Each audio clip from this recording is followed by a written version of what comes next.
this upcoming legislative session, there's one really important topic they're looking at: how to tackle the physician shortage in Idaho. Local News 8's Caitlin Lukitas joins us live in Pocatello. Caitlin, don't we have students going through their residency programs at our local hospitals? Jay, you're absolutely right, but the problem is we don't have a lot of students here who want to stay in Idaho. So after they're done with their residency programs, a lot of them pack up and move out of state, and that's becoming a real problem.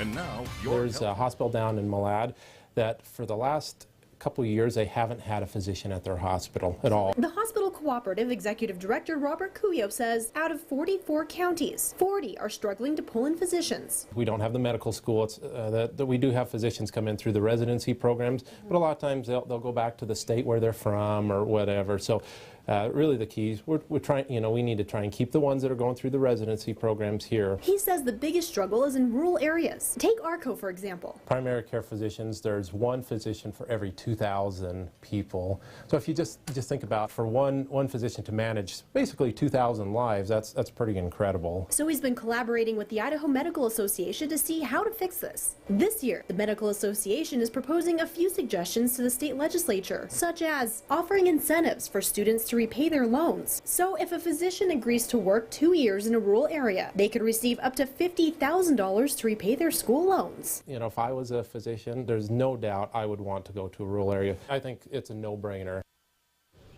Now, this past week, I tried to reach out to a local doctor here in Pocatello, and he also happens to be a board member, of the Idaho Medical Association as well. And just to give you an idea of how thinly spread, how busy these guys are, he didn't have time at all this past week to meet with me. Reporting live in Pocatello, I'm Caitlin Lukitas.